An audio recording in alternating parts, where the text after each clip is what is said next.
एक दो बिंदुओं पे मैंने बात की है और उसमें पहला तो ये है कि पूरे देश के अंदर इस वक्त कोविड-19 की जो स्थिति बनी है वो मैं समझता हूँ बड़ी भयावह है और 30 लाख से ऊपर कोरोना पॉजिटिव लोग इस देश के अंदर जो हैं वो हो चुके हैं। 50,000 से ऊपर लोग जो हैं वो कोरोना वायरस की वजह से मौत का ग्रास बन चुके हैं और केंद्र और प्रदेश दोनों सरकारें इस महामारी से निपटने में, इस महामारी से लोगों को बचाने में पूरी तरह से विफल रही हैं, पूरी तरह से असफल रही हैं, पूरी तरह से नाकामयाब रही हैं। शुरू में जब कोविड-19 वायरस इस देश के अंदर आया, लगभग 500 के करीब जो पेशेंट थे वो पाए गए पॉजिटिव। उस वक्त प्रधानमंत्री जी ने सेल्फ कर्फ्यू की बात की, पूरे देश ने उसको माना। उसके बाद एक लंबा लॉकडाउन जो है उस देश के अंदर चला। कांग्रेस पार्टी ने केंद्र और प्रदेश दोनों सरकारों का इस मुद्दे के ऊपर सहयोग किया, साथ दिया।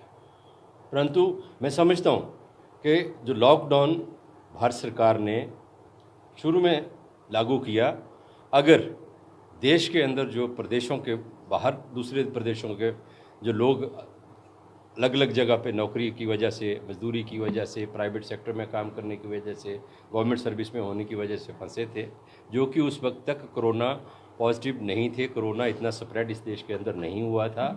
अभी जो हवाई लोग थे, हवाई जहाज़ों से आने वाले लोग थे, उन्हीं तक सीमित था। अगर उस वक्त उन लोगों को घर जाने देते, जाने का समय दिया होता, व्यवस्था की होती, तो वो लोग इन्फेक्ट ना होते। और जब वो इन्फेक्ट हो गए तब वो अपने घरों को आए, अपने गांव को आए, जिसकी वजह से कोरोना वायरस जो है वो उसका एक कम्युनिटी स्प्रेड का खतरा जो है वो आज बढ़ा है।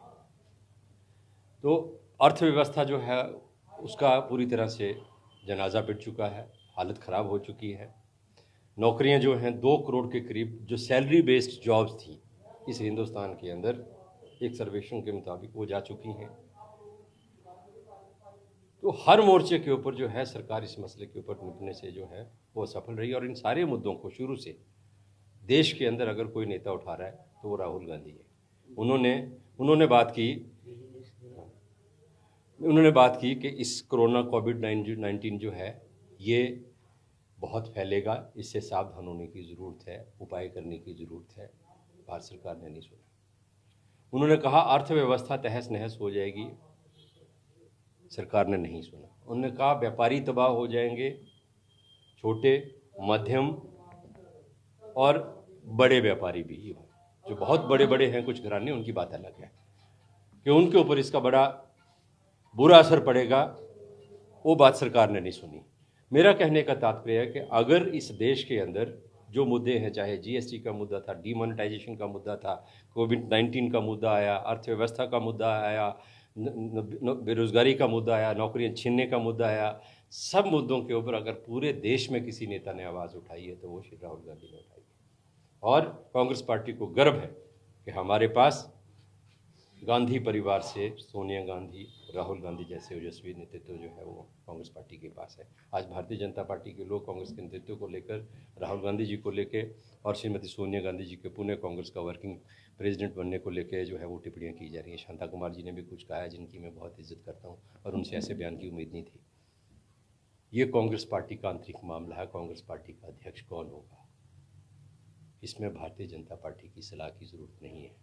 रही परिवारवाद की बात और व्यक्तिवाद की बात, व्यक्ति पूजा की बात, तो सबसे ज़्यादा अगर व्यक्ति पूजा आज के दौर में इस राजनीतिक हिंदुस्तान की राजनीति में अगर कहीं है तो वो भारतीय जनता पार्टी के अंदर है। भारतीय जनता पार्टी के राष्ट्रीय अध्यक्ष अपने संबोधन में कह रहे हैं कि आदरणीय नरेंद्र मोदी देवताओं के भी भगवान हैं। इससे ज़्यादा बड़ी चापलूसी, इससे ज़्यादा बड़ी चमचागिरी और इससे ज़्यादा बड़ा व्यक्तिवाद और क्या हो सकता है।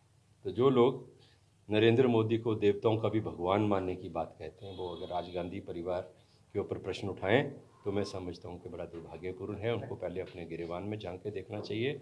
और भारतीय जनता पार्टी के अध्यक्ष कैसे बनते हैं, भारतीय जनता पार्टी के चुनाव कैसे होते हैं, पूरा देश जानता है।